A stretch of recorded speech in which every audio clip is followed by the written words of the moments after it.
Everyone welcome back to my channel PCM tip 227। तो आज हम लोग डिस्कस करने वाले ऑब्जेक्टिव बोर्ड मिशन का सेट नंबर 20 और ये आपको लिया गया रे ऑप्टिक्स किरण प्रकाश की से और ये आपका क्लास 12 भौतिकी के लिए काफ़ी इंपॉर्टेंट ऑब्जेक्टिव है और ये आपको बिहार बोर्ड के लिए स्पेशली काफ़ी इंपॉर्टेंट होने वाला है क्योंकि बिहार बोर्ड में 50% MCQ दिया गया और ये आपको यहाँ पर हमारे चैनल पर चैप्टर वाइज आपको जितना भी हो सकता है ऑब्जेक्टिव बन सकता है वो सारे ऑब्जेक्टिव मिल जाएगा।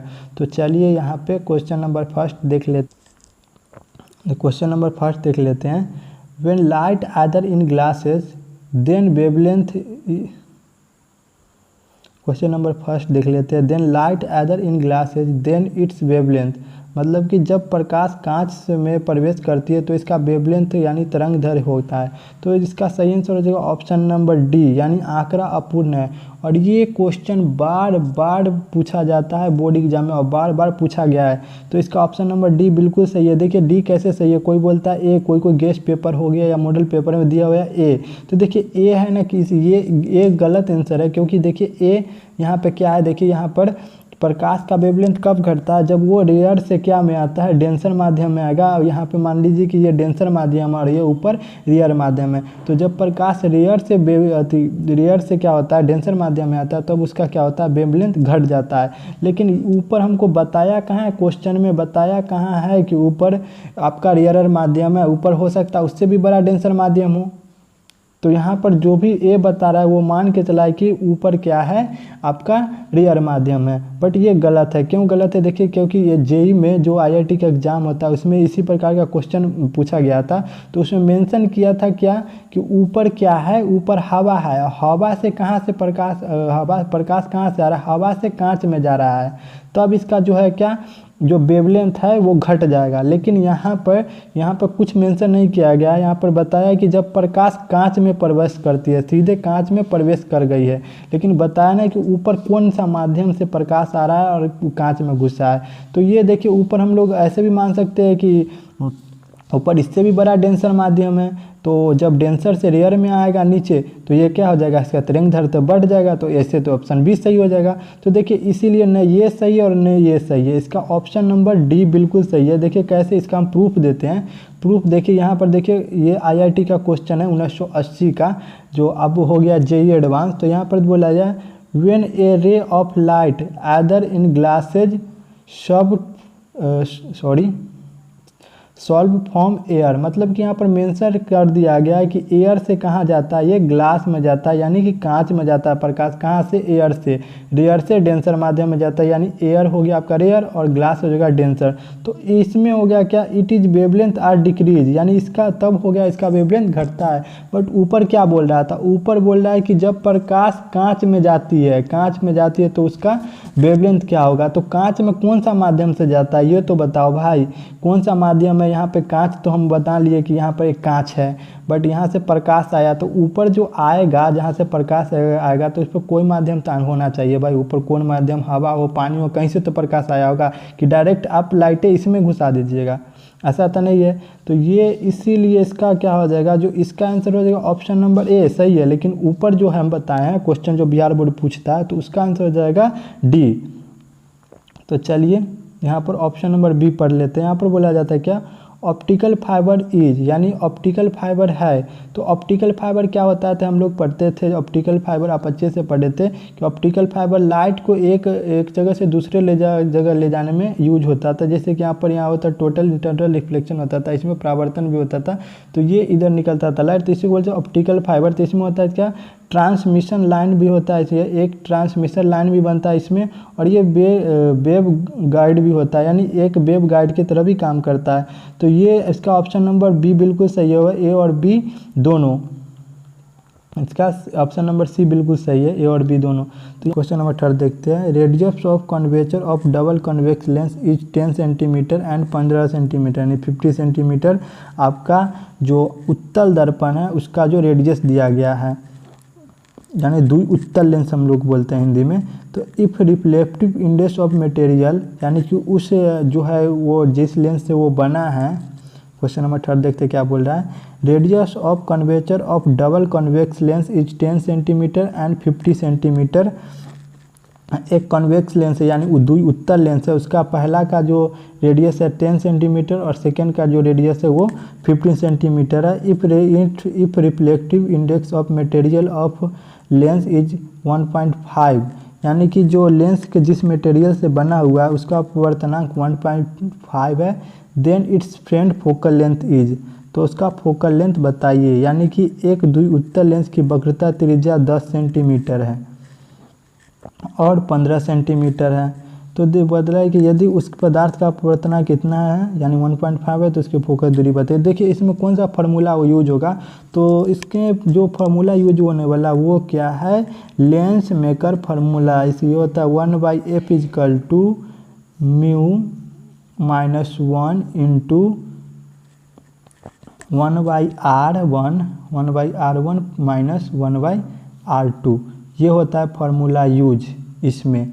और r1 के जगह पर ये लीजिएगा 10, r2 जगह पर लीजिएगा 15। देखिए यहाँ पर 15 नहीं लिया जाएगा, 15 नहीं ले, -15 लेंगे। क्यों? क्योंकि देखिए यहाँ पे बोला गया आपके पास द्वि उत्तल लेंस है, तो द्वि उत्तल लेंस का मतलब है देखिए ये जो है ये इसका जो मुंह किधर खुला है इधर, तो इसका रेडियस इधर कहीं होगा, ये पहला वाला का मुंह इधर खुला है। तो यहाँ पर मान लेते हैं यहाँ पर इसको कोई पॉइंट है, पोल बोलते हैं, तो इधर जो दाहिना साइड में जो होता है दूरी उसको हम क्या लेते हैं, प्लस में या माइनस में, तो आप लोग बोलिएगा प्लस में। और ये जो है आपका सेकेंड जो है सेकेंड लाइन, इसका रेडियस दिया है 15 सेंटीमीटर, तो इसका मुंह किधर खुला है, तो इसका मुंह खुला है लेफ्ट साइड में। तो इस साइड में इसका क्या होगा त्रिज्या, प्लस में या माइनस में, तो आप बोलिएगा लेफ्ट साइड में होता है वो माइनस में। तो इसीलिए दूसरा जो है ये दूसरा ना है, तो दूसरा को क्या बोलेंगे, ये रेडियस 15 सेंटीमीटर होगा माइनस में। तो r1 इजकल टू हम लेंगे कितना, 10 सेंटीमीटर प्लस में, और r2 इजकल टू लेंगे हम कितना, -10 सेंटीमीटर माइनस में। तो ये हो जाएगा आपका, और म्यू तो दिया हुआ है, म्यू की जगह पर म्यू रखेंगे। तो चलिए हम पुट कर लेते हैं यहाँ पे 1/f इजकल टू म्यू के जगह पर 1.5 माइनस 1, और यहाँ पे हो जाएगा 1/10 माइनस 1/15 और माइनस 1/15 हो गया, -1/15। अब टोटल को आप सॉल्व कीजिएगा, जब ये टोटल को आप सॉल्व कीजिएगा तो आपका ऑप्शन ए यानी 12 सेंटीमीटर बिल्कुल सही हो जाएगा। चलिए नेक्स्ट क्वेश्चन पर चलते हैं। तो देखिए यहाँ पर बोला जाता है फोकल लेंथ ऑफ लेंस, यानी एक लेंस का फोकल लेंथ दिया निकालने के लिए बोल रहा है, जिसका जो है क्या है, म्यू दिया है 1.5 इन एयर ऑफ 20 सेंटीमीटर। एक लेंस है जिसका फोकल लेंथ है 20 सेंटीमीटर और इसका जो अपवर्तनांक है वो कितना है 1.5। Focal length of lens is medium with reflective index 1.5 will be, यानी हिंदी में पढ़ के समझा देते हैं। एक लेंस की हवा में फोकस दूरी कितना है 20 सेंटीमीटर और 1.5 अपवर्तनांक वाले माध्यम में उसको रख देते हैं तो फोकस दूरी होगा। तो देखिए उसका फोकस दूरी क्या हो जाएगा, अनंत हो जाएगा। क्या हो जाएगा, इन्फिनिटी हो जाएगा। क्यों, देखिए हमको देखते ही मालूम चल गया, इसका ऑप्शन नंबर डी बिल्कुल सही है। क्यों, देखिए यहाँ पे बोला जाए कि लेंस है, ये क्या है, लेंस है, उसको हम लोग जिसका अपवर्तनांक कितना दिया है, तो देखिए यहाँ पर दिया है, हिंदी में नहीं टाइप हो पाया है तो यहाँ पर दिया है 1.5, तो इसका जो अपवर्तनांक है 1.5, और जो मीडियम में रखे हैं देखिए यहाँ पर बोला 1.5 अपवर्तनांक वाले माध्यम में उस लेंस को फोकस दूरी निकालना है। तो जो मीडियम में रखे हैं मतलब कि उसका भी क्या है अपवर्तनांक 1.5 है, यानी ये मीडियम है और इस मीडियम में हम क्या रखे हैं लेंस को, तो इसका भी अपवर्तनांक कितना है 1.5 और लेंस का भी अपवर्तनांक है 1.5। तो बताइए जब मीडियम चेंज नहीं होगा और यहाँ से लाइट जाएगा तो लाइट तो सीधे पास कर जाएगा। क्यों, क्योंकि हम लोग पढ़े थे अपवर्तन में कि जब प्रकाश है जो एक मीडियम से दूसरे मीडियम में जाता है तो अपना मार्ग से विचलित हो जाता है, बट यहाँ पर तो मीडियम सेम है, दोनों का अपवर्तनांक सेम है, तो इसमें मीडियम तो चेंज हुआ नहीं।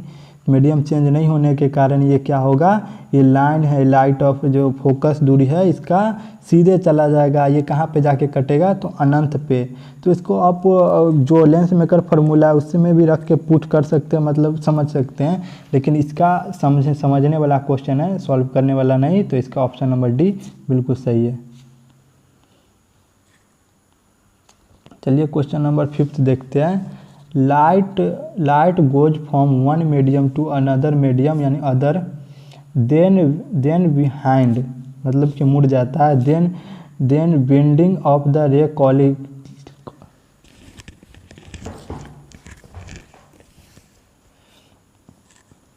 देखिए क्वेश्चन नंबर 5 क्या बोल रहा है। Light goes from one medium to other, then it's bend, the bending of ray is called as. मतलब कि एक माध्यम से दूसरे माध्यम में जाने वाले प्रकाश की किरण मुड़ जाती है, तो किरण मुड़ने को कहा जाता है, तो इसको क्या कहते हैं, अपवर्तन कहते हैं। हम तो कितना बार पढ़े हम लोग कि अपवर्तन कहते हैं, क्योंकि जब प्रकाश रेयर से डेंसर माध्यम में जाता है तो वो अपना मार्ग से विचलित हो जाता है, यानी कि एक माध्यम से दूसरा माध्यम में जाता है तो वो अपने मार्ग से विचलित हो जाता है, उसी को हम लोग क्या बोलते हैं, अपवर्तन। तो यही आपको पूछ रहा था सिंपली क्वेश्चन। क्वेश्चन नंबर 6 क्या बोला है, देखिए यहाँ पर। Concave lens of glass immersed in water, then its becomes, यानी कि कांच के अवतल लेंस को जब पानी में डुबाया जाता है तब यह हो जाता है। तो देखिए ये हो जाता है क्या, कम अभिसारी। मतलब कांच का क्या है, अवतल लेंस है, अवतल लेंस है। तो इसको जब हम हवा में रखते हैं, पहले हवा की बात कर लेते हैं, जब हवा में रखते हैं तो ये डाइवर्ज कर जाता है, बहुत ज़्यादा डाइवर्ज कर जाता है। लेकिन जब इसी को हम लोग क्या रखते हैं, पानी में रखते हैं, डाइवर्ज का मतलब होता है इधर उधर छिटक जाता है। मतलब कि जब इसको हम पानी में रख दिए और फिर लाइट डाले, इसको हम पानी में रख दिए और पानी में रखने के बाद इसमें लाइट गया तो ये ज़्यादा ऊपर नहीं जाएगा, ये कम ही ऊपर जाएगा। ये हो गया आपका, ऐसे जाएगा, ये ऊपर नहीं जा पाएगा, कम डाइवर्ज करेगा। क्यों? क्योंकि मीडियम चेंज हो गया। जब पानी इसको ऊपर उठने ही नहीं देगा लाइन को, ये लाइट जा रहा है। यही अगर हवा में रहता है तो उठ के ऊपर काफ़ी ऊपर चला जाता है, बट ये क्या है, पानी में मीडियम चेंज है, तो इसी कारण ये क्या करेगा, कम अभिसारी हो गया, यानी कम लेस डाइवर्जेंट के तरह काम करेगा। ऑप्शन नंबर सी दिया भी है। तो यहाँ पर देखिए क्वेश्चन नंबर 7 देखिए क्या बोल रहा है। बोल रहा है 2 lens of 2 dioptre and 3.5 dioptre is placed in contact with each other, power of combination will be. मतलब कि 2 लेंस है आपका, जो इसका पावर, पहला का पावर आपको दिया है 2 और दूसरा का पावर आपको दिया गया है -3.5 डायोप्टर। तो बोला गया है कि दोनों लेंस को एक साथ संपर्क में रख दिया गया है, तो दोनों का संयोजन क्षमता होगी, दोनों का जो होगा वो पी इक्विवेलेंट क्या होगा, यानी संयोजन क्षमता यानी पावर का कॉम्बिनेशन क्या होगा। तो देखिए हम लोग पढ़े थे p equivalent equal to P1 plus P2, P1 plus क्या P2। तो जब इसको जोड़िए यहाँ पर क्या हो जाएगा, इसका 2 माइनस हो जाएगा, प्लस है -3.5, तो आपका आ जाएगा 1 - 1.5 आंसर आ जाएगा। तो इसका सही आंसर ऑप्शन नंबर बी है, आप लिख लीजिए। देखिए आपका क्वेश्चन नंबर 8 क्या बोल रहा है। 8 बोल रहा है 2 लेंसेज ऑफ पावर इतना कितना 15 डी डायोप्टर है, और पहला का 15 डायोप्टर है, दूसरा का कितना दिया आपका 5 डायोप्टर दिया है। पहला लेंस का पावर दिया है 15 डायोप्टर, -15 डायोप्टर, दूसरे को 5 डायोप्टर, दोनों को बोला है क्या कि कंबाइन कर दिए, वही पिछले वाला सवाल। लेकिन यहाँ पे आपको बोला है क्या, यहाँ पर आपको फोकस दूरी निकालना है। तो देखिए ये अब जो बताए थे पी इक्विवेलेंट वो आप निकाल लीजिएगा, पी इक्विवेलेंट यानी P1 प्लस P2 करके। तो ये आपको कितना आ जाएगा, P1 प्लस P2 कीजिएगा तो ये आपका -10 आ जाएगा। तो इसको हम लोग क्या करना है, पी इक्विवेलेंट आपका आ गया 10, इसको हम लोग फोकस दूरी निकालना है। तो फोकस दूरी बराबर क्या होता है, देखिए पी फोकस दूरी बराबर होता है 1/P, और ये होता है मीटर में। अगर हम सेंटीमीटर में हमको आंसर दिया हुआ है तो सेंटीमीटर में चेंज करने के लिए ऊपर हम 100 से डिवाइड कर देंगे, तो ये हो जाएगा आपका सेंटीमीटर में आंसर आ जाएगा। और P के जगह पर आप -10 पुट कर दीजिए, तो 10 से 10 कट जाएगा तो बचेगा क्या, फिर 0 से 0 कट जाएगा तो बचेगा क्या, -10। तो आपका ऑप्शन नंबर बी बिल्कुल सही है। देखिए क्वेश्चन नंबर 9 क्या बोल रहा है।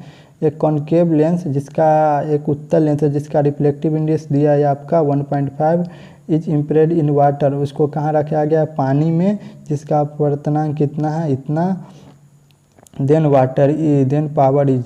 तो देखिए यहाँ पे पानी में है, चारों तरफ क्या आपका पानी है, क्या पानी मान लीजिए, जिसका अपवर्तनांक 1.33 है। मतलब कि ये आपका होगा रेयर मीडियम या ये 1.5 है, ज़्यादा है, तो ये हो गया आपका डेंसर मीडियम।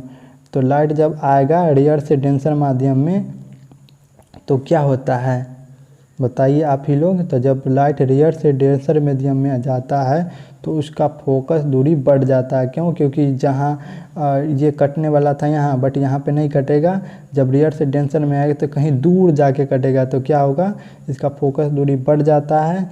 जब फोकस दूरी बढ़ जाता है तो इसका पावर क्या होता है, घट जाता है, क्योंकि पावर इक्वल टू होता है 1/f।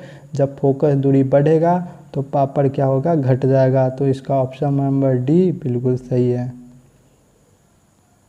देखिए क्वेश्चन नंबर 10 क्या बोल रहा है, सामान्य संयोजन में खगोलीय दूरदर्शन की लंबाई होगी। तो इसका ऑप्शन नंबर डी बिल्कुल सही है, FO + FE जो होता है सामान्य संयोजन के लिए, जो सामान्य संयोजन खगोलीय दूरी की लंबाई होती है। तो thanks for watching this video. इसी तरह के वीडियो के लिए हमारे चैनल से बने रहिए। और